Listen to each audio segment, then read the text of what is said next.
Can somebody just counsel me? Just counsel me at this moment. Just counsel.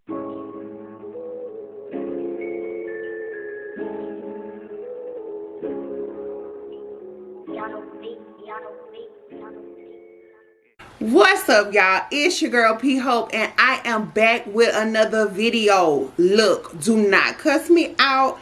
I am very well aware that I have missed the last 2 episodes, the last 2 reviews of Love After Lockup, and I do apologize.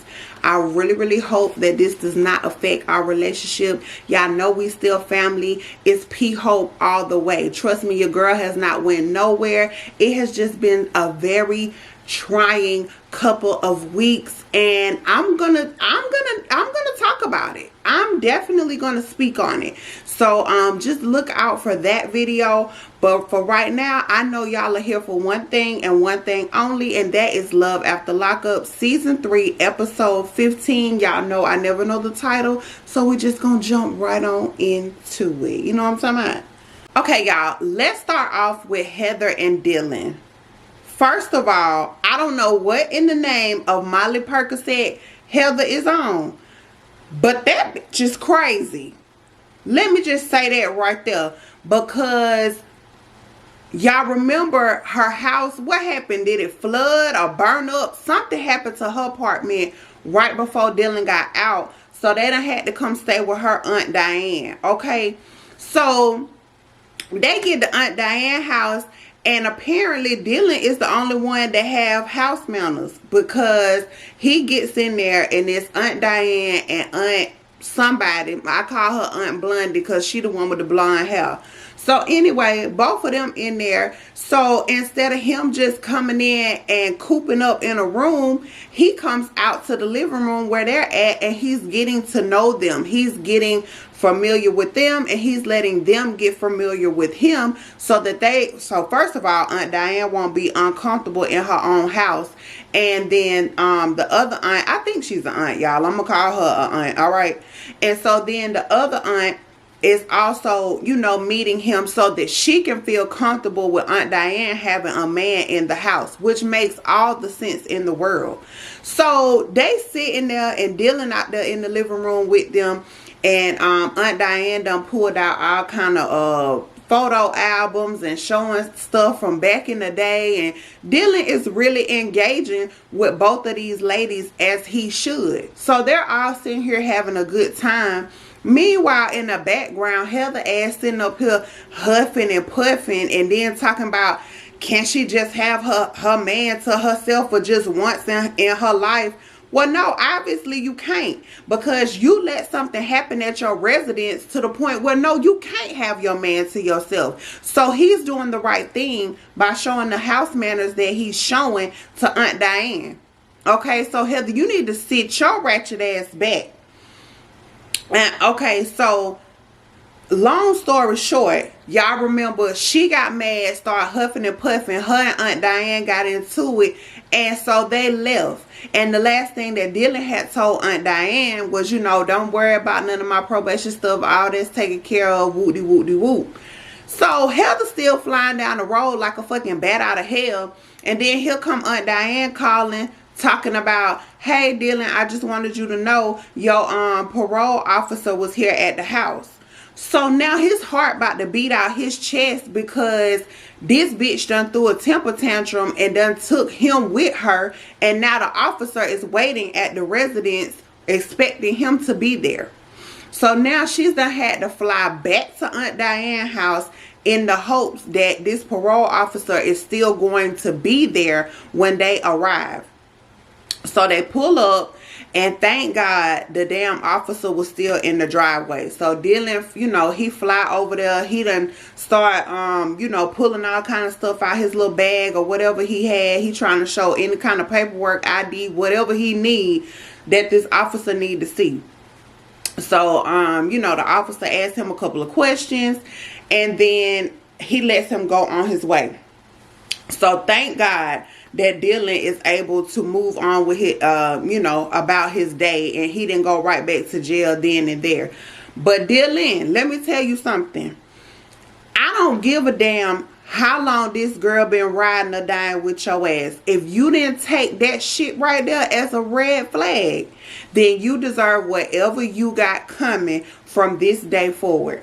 Because like, she has shown you all type of crazy and you ain't even been out 24 hours. So if this is how she acting now, imagine how it's going to be as time goes on.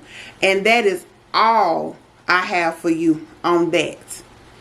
So anyway, so after the officer goes on about his business, they end up going back in the house, and she's talking about some, all right, well, y'all ain't got to worry about me going nowhere else. Like, you know, we here. I guess we just here. Then she talking about, you know, she always had an uncomfortable thought about trying to have an orgasm while Aunt Diane up in the kitchen cooking biscuits and shit. Okay, now she talking some, well, I guess I'm just gonna have to have that thought in my head because she's talking about her coochie about to explode. Okay, yes, we understand that it's been 5 years. First of all, we get that. Second of all, we understand that this your man, you've been craving him, wanting him, and he does look nice. So I understand all that. But I feel like it's disrespectful to Aunt Diane. I don't give a damn if y'all married or not married. And y'all the one that's not even legally married. Y'all just say that y'all married. So, yeah, I feel like it's definitely very disrespectful to be doing all that in Aunt Diane's house. Because what you could have did was jumped in that car and went around the corner somewhere or went around back of Aunt Diane's house or something and handled your business. But for y'all to be doing that in her house, I feel like it's a lot. I really do. I don't like it, but you know, the camera people, production made it seem like that's what was going on, and that was the last thing she said was her cooch was about to explode. So you know, she got to go on and handle her business, and she really didn't give a damn if Aunt Diane heard it or not. And you know, we see you, Heather. We see you. We see the disrespect. We see the I ain't gonna call you psychotic because, you know, I know this is a very word sensitive time that we living in. But, you know, we see what's going on up top. You feel me? And so it's just a lot that you got going on. So, you know, dealing, if you are really in love with this girl, then I get it. I understand. And I wish the best for y'all. But you saw them red flags just like we saw them red flags. And I'm going to leave that where it's at. Y'all, Shonda done finally popped her ass up. Okay? I don't know where they dug Shonda up from, but they were able to, you know, go and find her. So she comes in and she does the confessional. She comes in for a confessional. So I'm like, okay, Shonda, you know, hey girl, how you been? And Shonda said, you know, she came in with her calm voice. She was real calm, cool, collected. And she wanted to let us know that she has been released from the halfway house. She has a good job. She's done got her own vehicle. And she is maintaining her sobriety. So, first of all, kudos to you for that, Shonda. Congratulations. And then, production didn't waste no time. They went right on into asking her like, okay, so you know, what's up with you and Tyrese? And she was like, well, you know, I ain't talked to Tyrese. I don't know. She said, you know, when I was incarcerated, Tyrese was a really good companion, and you know, everything was wonderful. But when I was released and he came around the corner in that blue suit, I was completely turned off. And I said, girl, it's okay, because I was too. I was completely turned off before he got to the corner. I was turned off back at the hotel when he was putting that shit on. But, you know, I definitely understood Shonda on that part. And so she said the suit threw her off, and she said that when she kissed him, she felt absolutely nothing. So she knew that there was no need to try to build. You know, from the time that she got on the bus, she knew that she wasn't going to talk to him again. She was not going to try to visit him again because there was just absolutely nothing there. And I feel bad for Tyrese, y'all. I do. I really feel bad for Tyrese on one end, but then on the other end, I feel like as a 50-year-old man, he should have a little more intuition than what he had about Shonda. You know, he says he works out a lot and he has this great body and this and that and the third, and I get all that. But you have to understand that everybody has their thing that they're attracted to and that, you know, gets them. So I can understand him being a wonderful conversational piece while she's incarcerated. But then, you know, Tyrese, if y'all remember their little outing at the restaurant and stuff, not only with him with this suit on, but Tyrese does have a little bit of awkwardness to him. And I think that Shonda picked up on that as well. And then not only that, and I also picked up on the clinginess. Like, I understand that y'all only had those little 2 or 3 hour gap before she went to the halfway house, so you're trying to get as much in as you can. But at the same time, I sensed a bit of clinginess to it because, you know, in his head, he's already picturing wedding bells. But then in Shonda's head, I feel like even before she saw this blue suit, she never intended on moving that fast. Because even though Tyrese didn't know that she was dealing with all these other men, like, at the same time, if we're just having these regular friendly conversations, just because I speak to you every day and just because we have a wonderful dialogue between each other, that doesn't mean that I'm ready to marry you. That doesn't mean I'm ready for you to impregnate me. That doesn't mean that I'm going to get out and parole out at your address. That just means that we have a good chemistry and we have potential to develop into a real relationship. That's all that means. And so I think that Tyrese in this situation was just moving way too fast. But Shonda knew from the time that he hit that corner that it just wasn't going to work. So anyway, production ends up asking Shonda, will she call Tyrese? And she was like, sure, you know, I don't have no problem calling Tyrese because I feel like we both need that closure.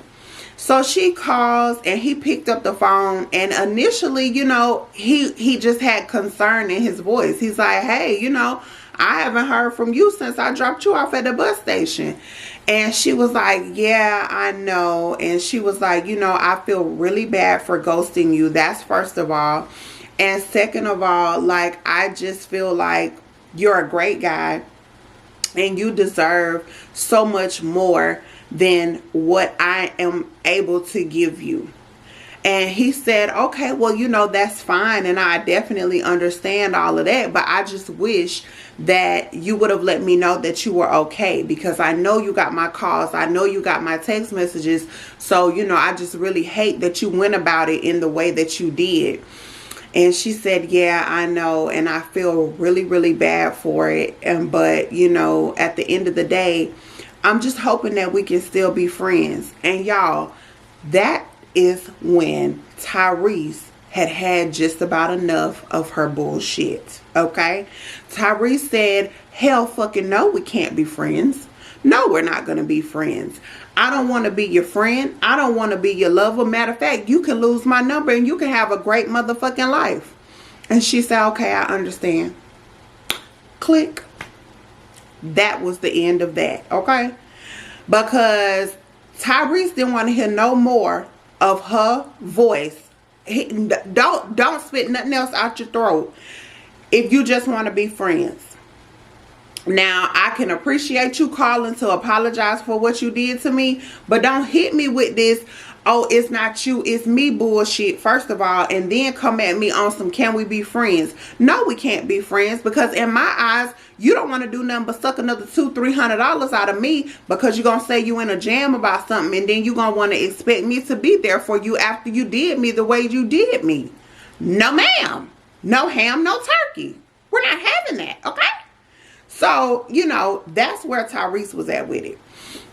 And so it ended up with them, you know, when she ended her confessional, she was just saying, you know, reiterating how she feels really bad for what happened, and, you know, she wishes him the best, pretty much was how she ended it. And then production asked her, you know, well, we know that you were dealing with other men while you were incarcerated. Do you still talk to any of them?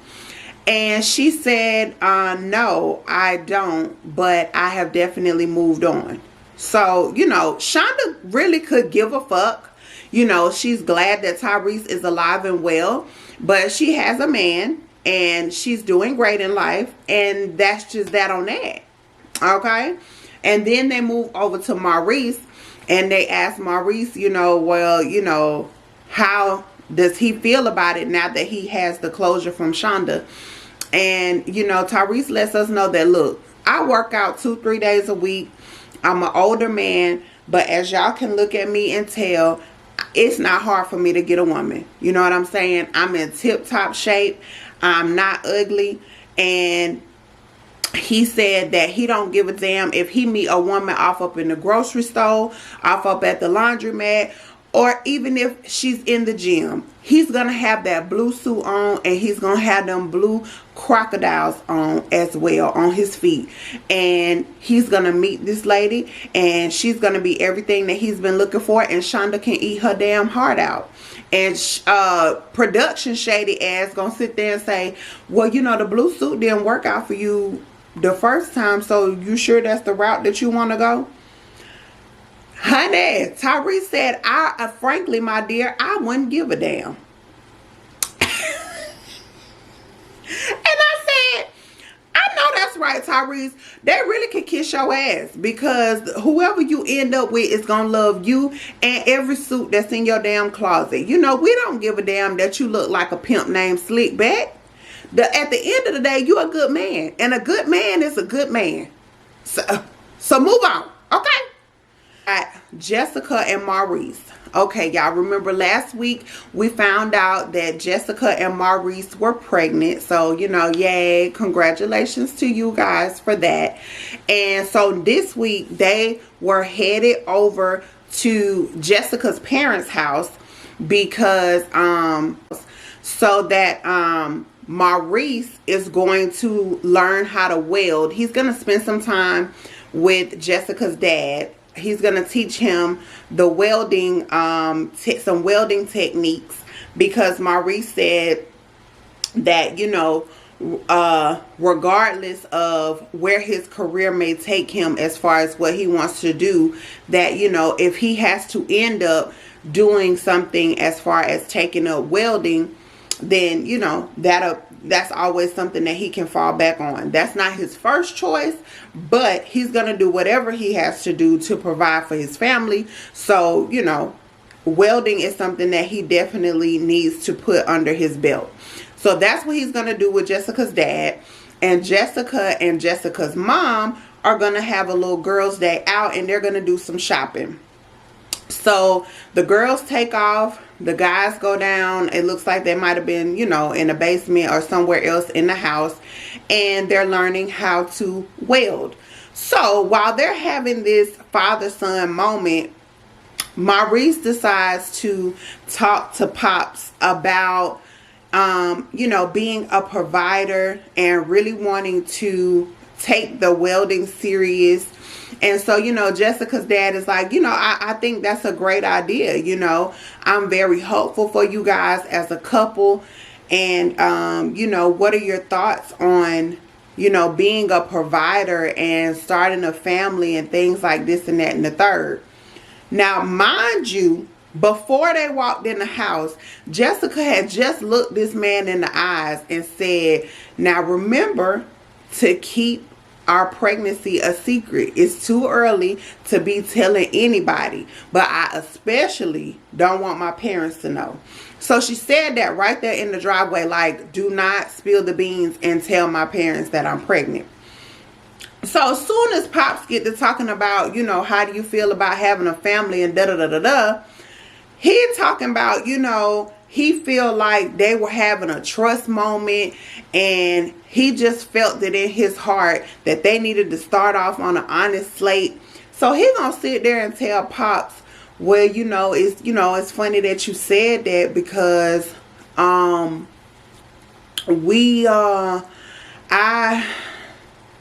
we're pregnant. You know, we're gonna have a baby. We have a baby on the way right now. And y'all, you could just look at Pops and see his heart break in 10,000 pieces. And he just looked at Maurice and he said, I really don't know what to say to you right now. Because here Pops is thinking that, okay, well, this man is already fresh out. That's number one. But then, so we're trying to help him, you know, be welcomed into the family. We're trying to help you get a job. Like, we're helping you do everything from the ground up. And what do? Turn around and have irresponsible, unprotected sex with my daughter and get her pregnant. That's where Pops was. And I don't know if that was like some fancy effects that the cameraman had put on Pop's face. But y'all, it looked like he had a couple of tears coming out his eyes. I could be exaggerating, but to me, it looked like that man had started crying.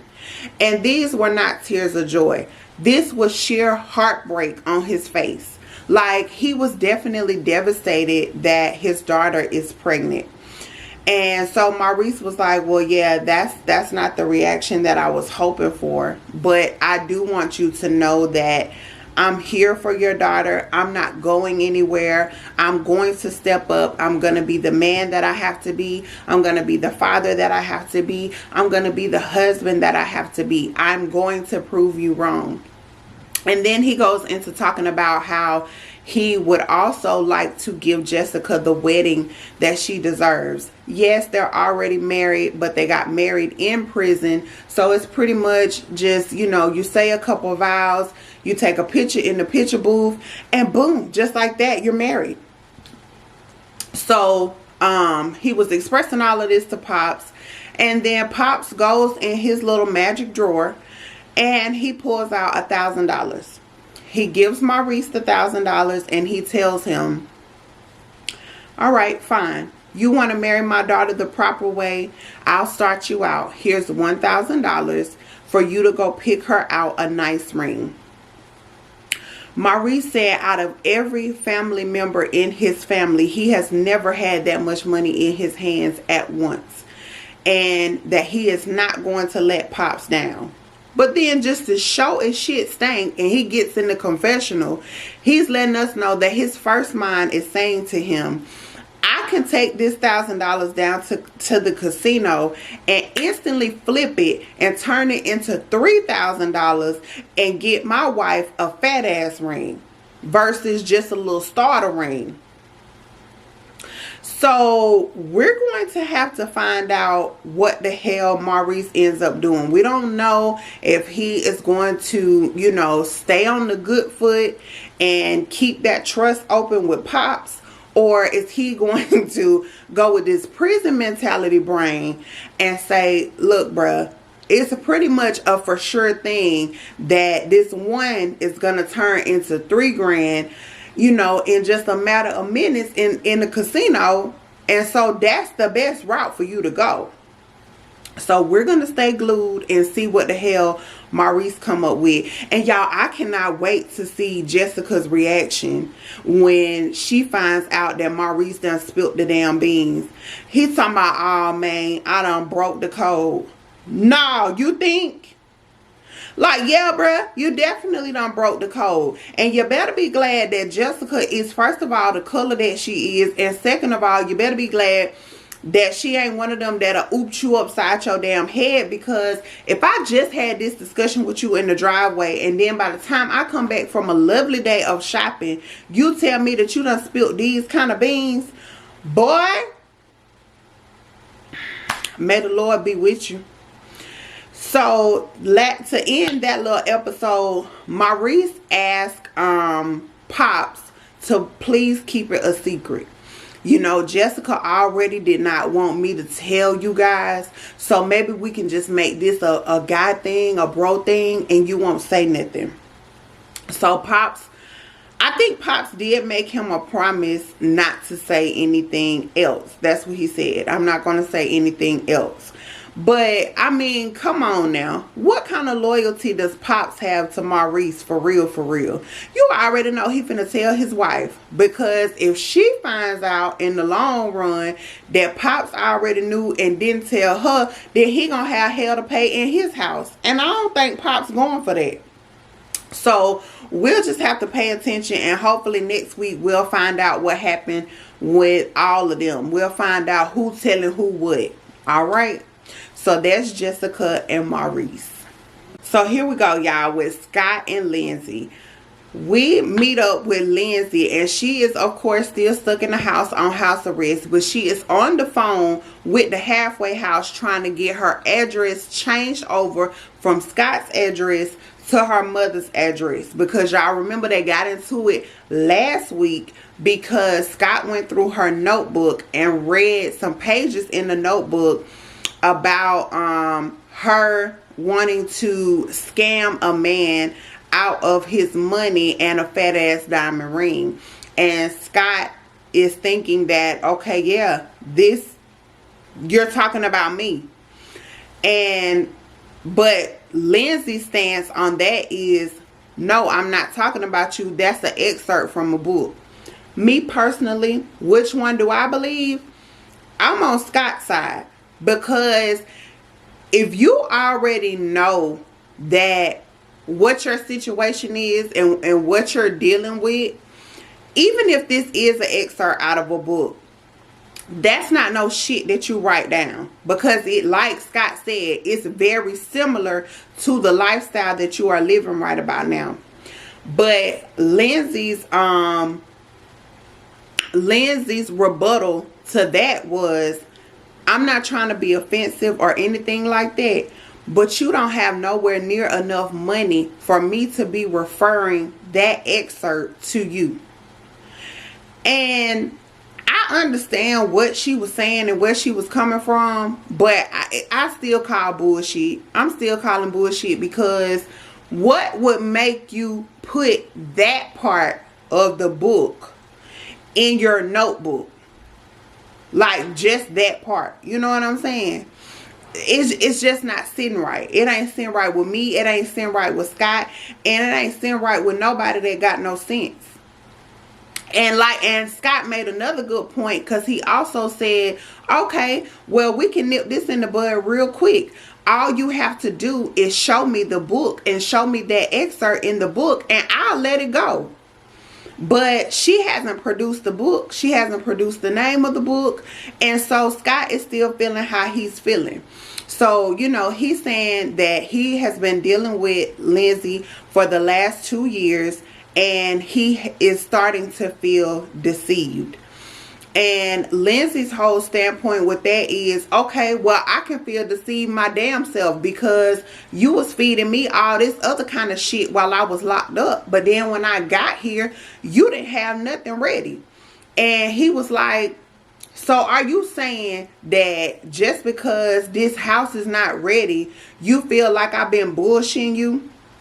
And she, you know, she went into this whole spiel about, you know, my whole thing was I needed this house to be ready so that my baby, little Miley Grace, can come and stay with me. I've never been without my child. I'm not that kind of mom. And, you know, for her to get that offended, I was a little bit irritated, because I'm like, honey, you weren't thinking about Miley Grace whenever you was out there serving and swerving and whatever else you was doing to get locked up.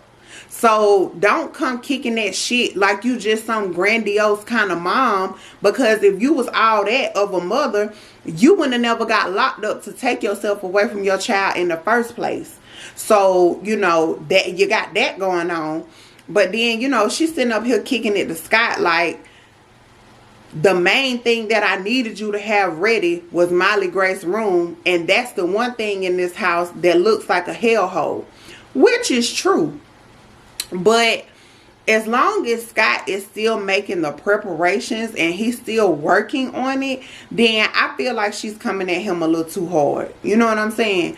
So anyway, and she even took a dig enough to say that, and now I can see why you 51 and single.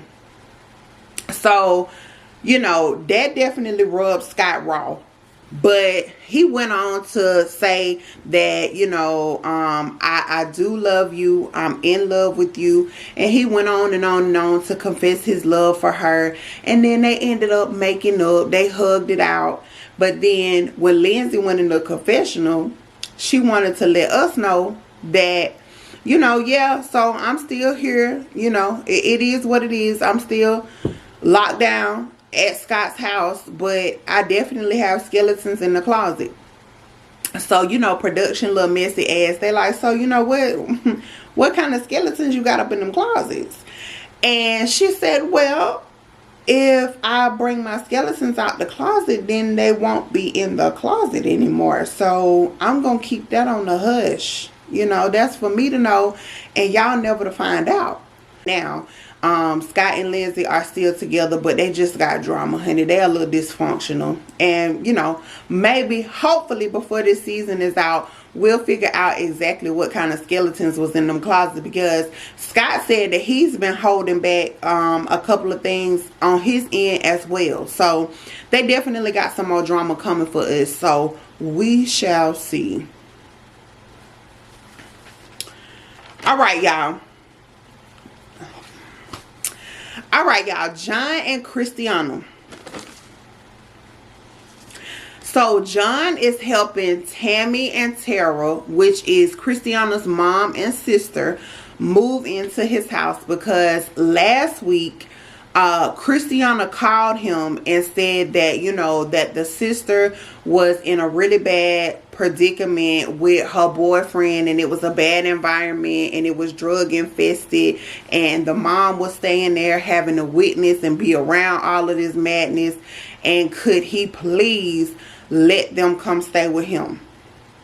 And, you know, John was a little hesitant in the beginning, but it didn't take long. Another 5 or 10 minutes later, and he was all for it, because John's stance is he just wants to be able to prove to Christiana that he's definitely there for her, number one, but he is the real man and a real provider, and he's gonna do whatever he has to do to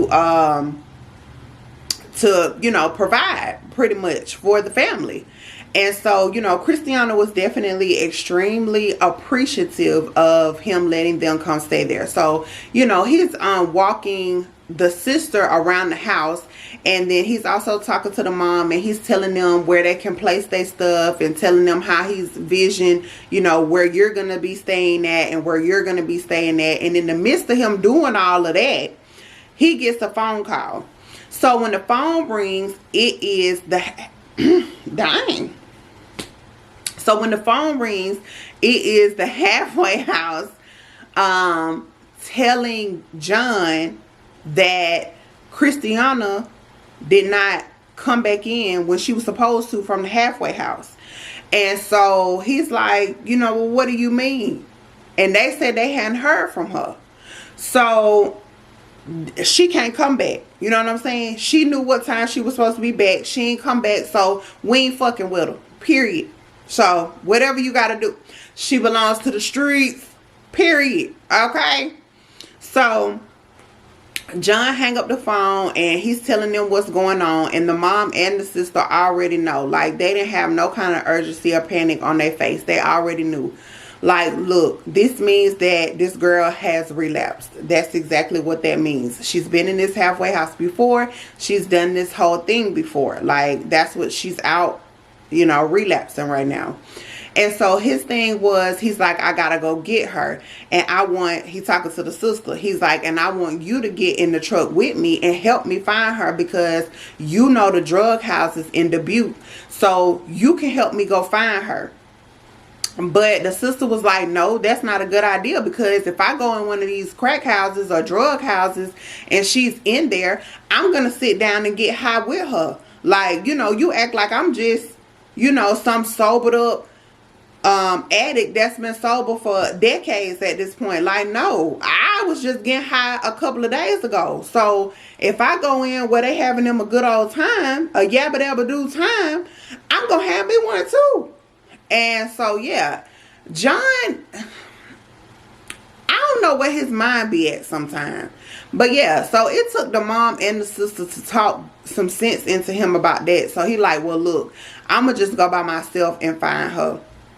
But then the next clip that they showed, he was riding around and it was dark. And he said that Christiana had ended up calling him at 4:15 in the morning to come and get her.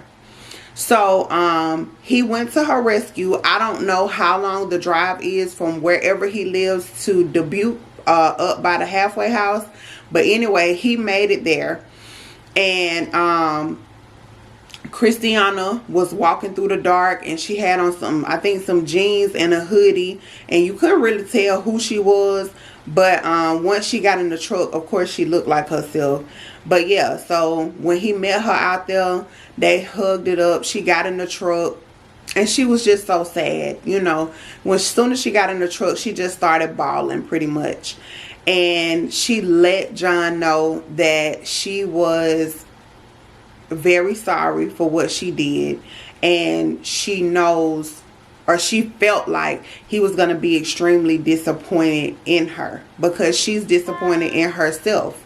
She said that she wishes that she could just break this cycle and stop doing the same thing every time she goes there. And she really doesn't even know what triggered her to relapse this time. So that was the scary part for her, because nobody did anything to her, or nothing happened in her life that forced her to relapse. So she says she thinks what it was is the fact that she was just around that same old surrounding. She was around people that she used to get high with. She was walking and being around areas where she knows it's drug activity. And, you know, she just let that demon get a hold of her, and she just indulged in it. So, you know, it really wasn't nothing major that made her slip. It was just the fact that she was around it, so she did it. And I understand. I get it. And John understood it as well.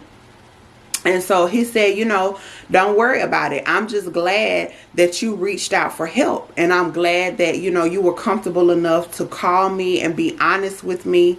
And I'm never going anywhere. I'm your husband, and I'm going to be here for you. So, you know, that was a really good moment. But then John slipped into being John, because the very next thing he said was, okay, well, we're going to go ahead and get out of here. I'm going to take you back home with me. And, you know, I really just feel like we should be on some Bonnie and Clyde type of shit and run off into the sunset, and don't even worry about, you know, being on, coming back to this. Like, we can just be on the run. Come again, say why? This man want to just be on the run. He want to be a fugitive. He want to be an outlaw so bad. So bad. And I'm just like, drop this woman back off at the halfway house so she can go on back to prison. Like, because, correct me if I'm wrong, if they find Christiana at John's house, doesn't he get in trouble for harboring a fugitive? Now, I could be wrong. Maybe I watch too many movies. You know what I'm saying? I'm real homebody and real ignorant to the whole legal system. But isn't that what that is? Isn't that harboring a fugitive? Somebody drop down in the comment section and let me know. But anyway, that is what John came up with. So I guess we'll find out next week what's going to happen to Christiana. We don't know if he came to his senses, or if she just said, look, nigga, drop me off at the nearest jailhouse and I'll, you know, go to where I need to be going. I don't know. Or did they end up making it all the way to Mexico and just left Miss Tammy and Tara ass in his house to fend for themselves? We don't know. But we'll find out next week. And y'all, last but not least, motherfucking Shawn and Destiny, okay? Shawn and Destiny, y'all know. Woo, they do something to my spirit. But they were okay this week. So y'all remember she was partying and living it up last week because the next day she had to be at court for this $50,000 that Shawn has been talking about the whole episode, that he done put his ass on the line for, okay, on the hook. So it is 1 hour before time to go to court, and so Shawn has already taken off and he is headed up towards the courthouse. And so he gets there, and then it's 10 minutes till, and still no Destiny. And so he's getting extremely worried. He keeps calling her. She's sending him the voicemail, and he's like, oh man, like, I know this girl did not get me way down here just to leave me. Like, just to pull the same stunts that she has pulled every time she gets out of jail. I know she didn't. And it ends up being that the very next minute, Destiny and her sister pull up. And so he can finally, you know, get his nuts up out his stomach, because he can hold on to his $50,000 because she did show up to the court appearance. And that was pretty much all they showed us for Shawn and Destiny, because they hugged each other. They said their I love yous. And so now at this point, Destiny is saying that her lawyer has already assured her that everything is okay, everything is clear. She just need to go in there, say whatever she got to say, sign whatever she got to sign, and she's coming back out. They're not going to lock her up for, what did she do? I think it was like a violation of something. Don't get me the line. But anyway, she did something that she wasn't supposed to do. And so the lawyer had already assured her that all of that was good on that. And so Shawn is just like, well, look, all she got to do is go in there and handle her business, and she's going to come back out, and we're going to right back to Vegas, you know, because if she stays out here, she is subject to getting into too much trouble. So we'll see what goes on with them, because in the preview it looked that they got it set up to where it looks like she's not coming back out of the courthouse. But y'all already know how TV and you know, the clips be set up to make us think that it's one thing and then it end up being another. So we'll see, because in the fast forwarded clips, it already showed Destiny ass out and fighting on him again. So so we still have a lot more drama coming from Shawn and Destiny. But y'all, as y'all can see, my eyes is about crossed. I'm sleepy. But like I said, it has been 2 freaking weeks since I gave y'all a video. So I was like, nope, I don't care. Come hell or high water, I am getting my P-Hope family a video. Period. It just don't make no sense for me to do y'all like this. So thank y'all so much for staying with me. And if you watch this video, then I definitely thank you, because I know how it is. I'm a review watcher, so I already know when my favorite YouTubers don't have no video uploaded, I be looking like, okay, so get it together, because where's my review? And so, you know, I definitely understand. But anyway, I'm rambling at this point, and like I said, I'm sleepy. So I'm going to go ahead and let y'all go. So you already know what I'm about to say. This your girl P-Hope, and I want you to be happy, be healthy, be safe. And I will catch you in the next video.